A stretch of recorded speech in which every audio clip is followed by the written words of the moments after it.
Spiritual consciousness is about presence. It's always about presence. Always, for the rest of your life, keep your thought, your emotions, your sense of yourself in your lower body. It's just presence. It's quiet, it's calm.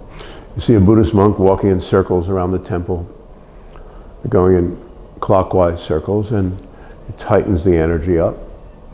You want to loosen it up, go the other way.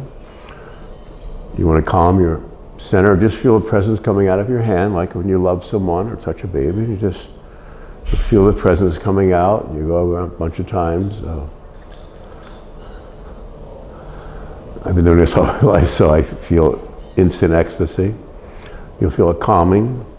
You're tightening the energy up. And if you want to feel lighter, just your solar plexus, you'll just float. It's always about presence. There's masculine and feminine energies around the world, and it's not about man and woman, it's about positive and receptive, and that's all that it is. Spirituality is presence. When you do any of these exercises long enough, any of the self-enhancement techniques, whatever you want to call them, meditations, whatever, you'll just disappear back into that atmosphere, that openness. It's quite ecstatic, permanent, beautiful. We call it God because deep in the center of it there is a pinpoint of unimaginable intelligence and purity and kindness and humility. And it is the center of an infinite cosmos. It's the presence of God, heaven, and all spiritual people in the world who step away from the wants and desires of the everyday world are aware of that in a degree that they really can't tell anyone, because they see through everything all the time. They're aware of the secrets in people's hearts and minds and souls, and they have great patience. They can be in the midst of a number of people or agencies of thought and weigh everything out and just do exactly what's needed from time to time and pull back, and even if they have to eat all the grief of the whole world, that's the symbolism of the cross and so forth, is that you'll do that because you're waiting for that right moment to teach, to be present. A mom waits for her children to mature to a certain age before she can add something else to the laundry list of reality. A dad is there to discipline, and same point of view. Waits till the person is mature enough for the next step, the next step. And imagine how much more so our Father in heaven. I'm not taking away from the presence of a parent. They're living and dying for us. There's another parent behind it all.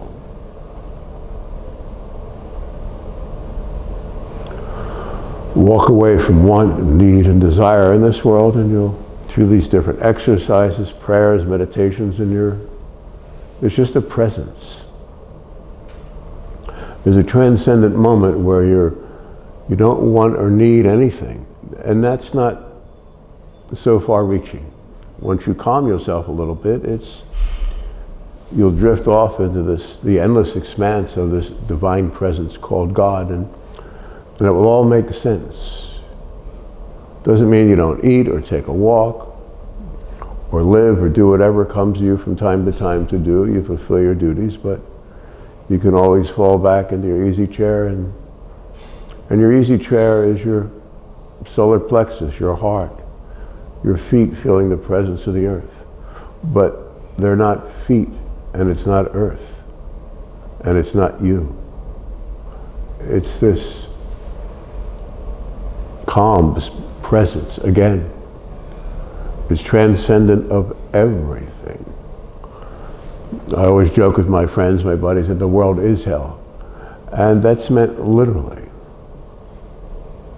Everything about it, all the conditioned experience, all history and time and circumstance, that's the illusion.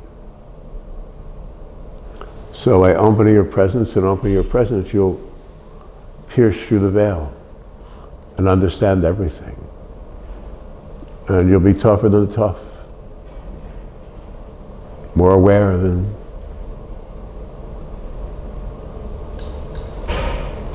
anyone could ever dream. And yet it's a simple human experience. From that you care, you give, you love, you teach, you instruct, and first of all you protect. And no one around you understands that. You're the soldier of light. It's a very powerful place to be.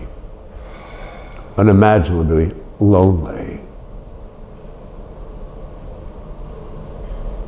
But you know exactly what you're doing because you're aware and in touch with this presence we call God. You have the strength, the peace to outlast any adversary.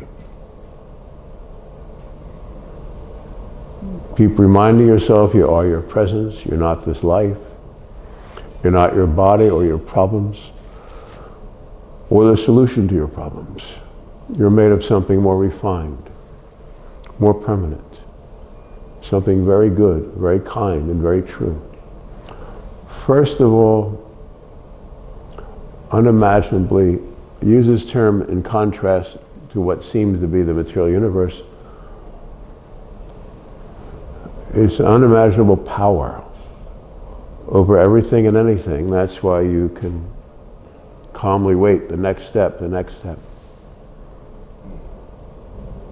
Even when you're bleeding inside, bleeding to death when you care for someone or some circumstance and you're waiting for resolution to protect the different parties involved, whether they're family, friends, business associates, soldiers on the battlefield, whatever, co-workers. You always know exactly where everyone's at, what they're doing, what their motivation is, and you calmly take part in it, and then you'll know exactly what to do, when, where, and how. It's a wonderful circumstance to fall into the hands of the living God.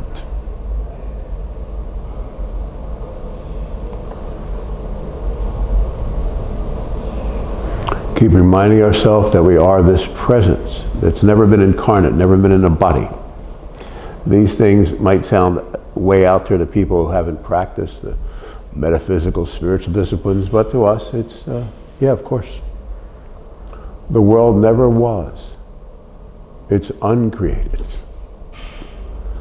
There's an endless, infinite universe that we call God. Everything of it is more than infinite in the sense of ecstatic, meaningful, deep, and lit up like 100 trillion Christmas trees. That's what I always experience. I can simply look at it all the time, and at the same time I can be in grief here. I can be very sick or whatever, but I'm always aware of it. I'm speaking for all of us who are aware. It's not a big deal. You don't make a stand about it. It's not an ego thing. It's just,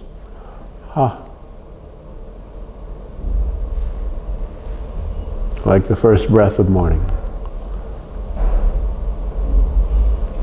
And that's you, that's the real you. You are this presence. To make the point again, God is this infinite cosmos, and it's spiritual in substance, and this world, the hard and fastness of it, that's the illusion, and it just happened somewhere. I always explain this, but it's just so ridiculous to me that I can say the world is hell, because the world is hell, or a hell. It's just all the hard and fastness of the pain, and it's a little tiny creature we call Satan or the devil that projects it. And if you're very, very quiet and calm, you'll see him, and you'll just put him in between your fingers. It's like a projection booth in a movie, and it's just all presence. You sense it, and you hold it between your fingers, and that's it. It's over for you. There are 1,000 ways this will come to you. I know the first time I saw the devil completely incarnate, I was with someone that I considered like the false prophet for the Bible. And all of a sudden the devil appeared, and it was like it was a very, very impressive being. And it was like, and then I knew that the devil had messed with the wrong Marine. So that began my knowing that it was all over for the devil, for every bad thing in the world, for every sick child. Want your help? Just put them between your fingers, realize that you don't need anything of this world. You are this beautiful presence.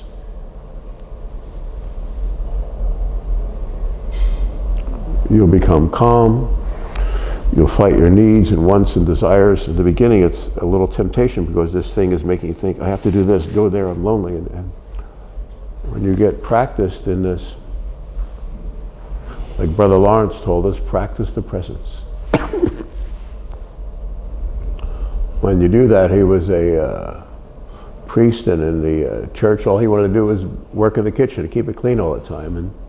But he was the saint because he's just aware of God. He wasn't cleaning pans and dishes and tables and floors. He was being aware of God. It was a way of concentrating your energies. You can do it anywhere.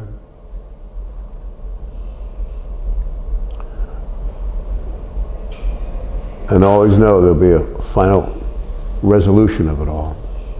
It's called Enlightenment, Nirvana, Nirvikalpa Samadhi, and it's like complete God consciousness in Hindu.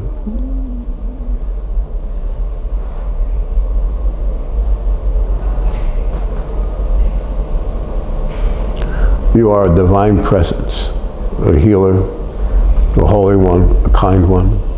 You can be a mom or a pop or an uncle or an aunt. It doesn't matter.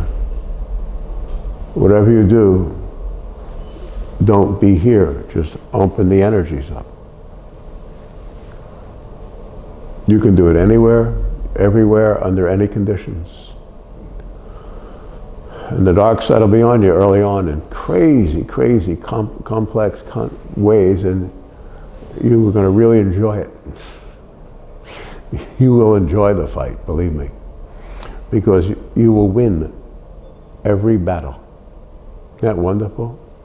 And it's in consciousness and the different areas of human life. You'll be more and more aware and more capable and more present with everything you do. And some people will know it, some people will not. And in the beginning you might need more friends or less, and we're all a little different in this. And the main thing is you'll pierce through this thing. Like I say again, it's endless universe, and this thing just happened to pop up somewhere. And we all dropped in this place and gave up our divinity to become a body like the devils, so we'd wear the same weight that everyone else. But we're not like devils. The point is we allow ourselves to enter through this, and it makes us guilty without wanting to be and innocent without knowing. Because you've done nothing wrong. Know that in the beginning. It's okay to feel guilty if you hurt this one or that one, because we take that on as part of the healing and stepping back through our body and mind and our belief that the world somehow is here. But we allowed it to happen, and now we step through it, through becoming this openness, this presence, this sweetness, this kindness.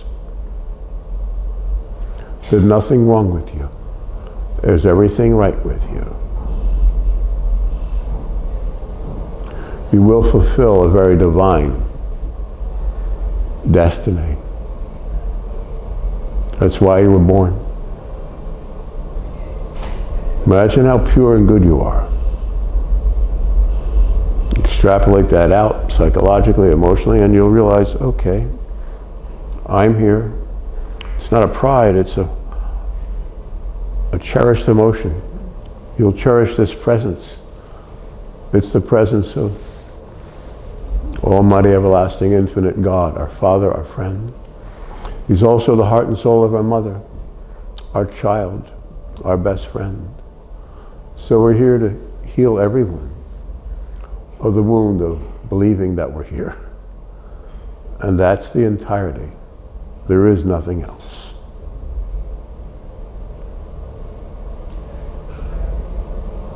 Thank you for listening. Okay.